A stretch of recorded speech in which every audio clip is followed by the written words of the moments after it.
Hey guys, we're finally getting to the chakra healing series. I do apologize. I have been so disorganized. So I take full responsibility. And again, I apologize for the long wait.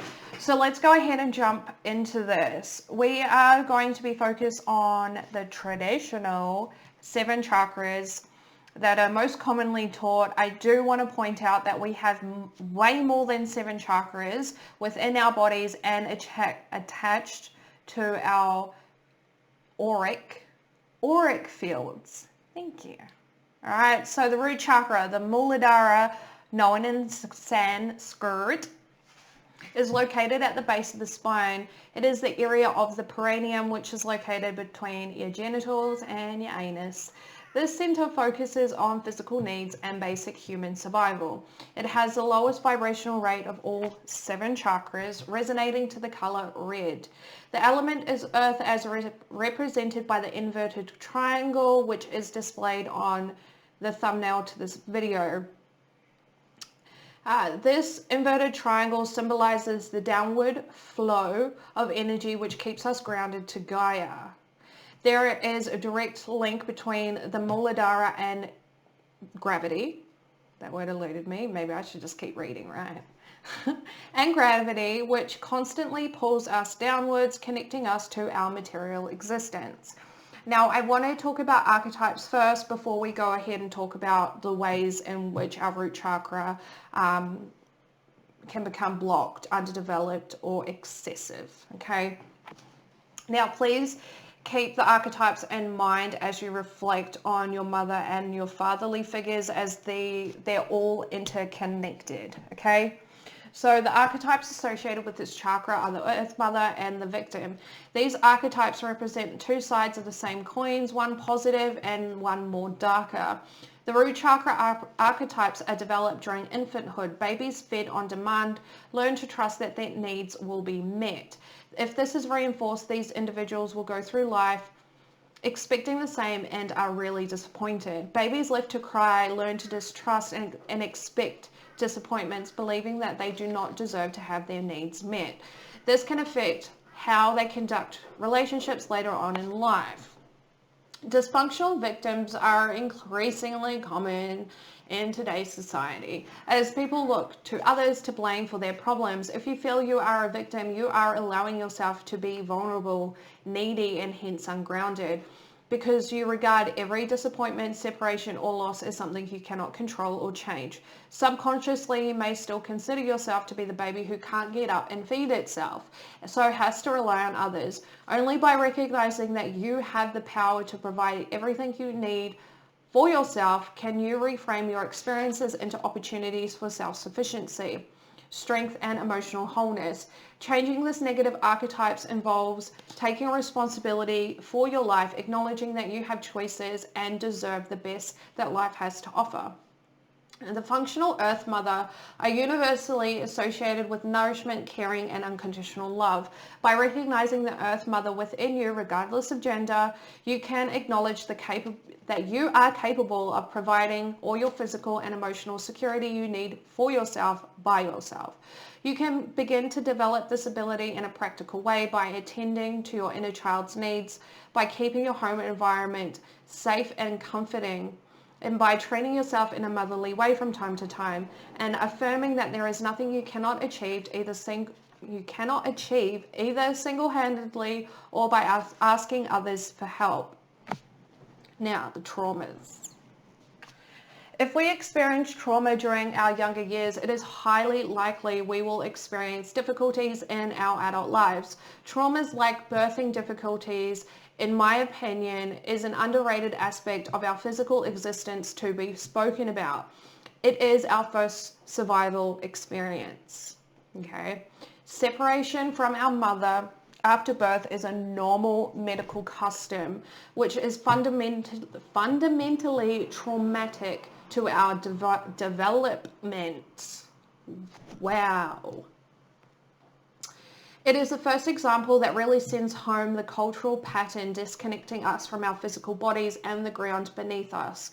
Birthing traumas can set up many difficulties and weaknesses. The child of a horrible birthing experience can often cry, be needy, and have health problems, which can hinder the mother-child bond, causing stress on the parents, leading to neglect or abuse.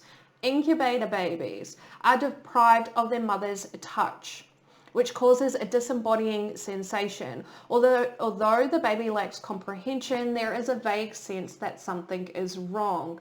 Adults who are incubated as babies may have a tendency to view their lives as surreal and put up with distant relationships, often without knowing why or how to bring them closer. Abandonment, whether physical or emotional, abandonment directly impacts our survival. A child who lacks physical touch experiences a kind of abandonment, even if other care is provided. Now, abandonment can be blatant or subtle. Anytime a child is separated from a parent, a kind of abandonment is felt. Separation from parents for a short period of time is often normal and goes without long-lasting damage. However, longer periods of separation creates profound insecurity. The abandonment threatens our survival. It makes us feel unwanted, therefore undeserving of our right to be here. It creates fear which may inhibit normal responses to common situations. For example, if we fear abandonment as adults, we may be afraid to speak up in relationships for the things that we need, as we fear that person may abandon us as a result. Neglect is a subtler form of abandonment.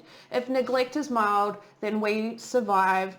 However, we grow up with a suppressed memory of helplessness. The instability leads to a mistrust of others, causing further alienation from those who might give support. Neglect results in shame, which heavily impacts our solar plexus, which is our self-esteem and our personal power, as well as our heart chakra, which is our right to be loved. Like abandonment, it often echoes in the way we treat ourselves.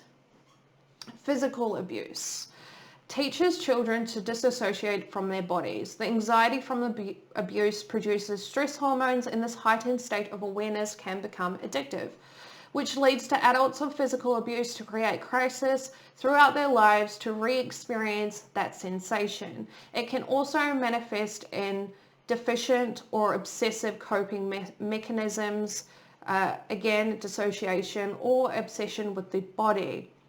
Inherent trauma.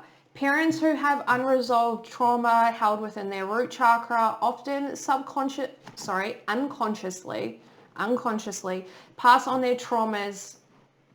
If a parent relentlessly shares their childhood with a child, the child often takes on that trauma, right? It's all an unconscious thing. And it impacts, takes on the child often takes on the parent's trauma, right? Perpetuating. Other symptoms, or how do I say that? Other clues as to whether you have issues held within your root chakra: a poor sense of boundaries, both internally and externally. Upper chakra dominance, right? So you're all up in your head. You're very much detached from your physical body. It's all mental space energy, right? Objectifying the body and other chakra imbalances,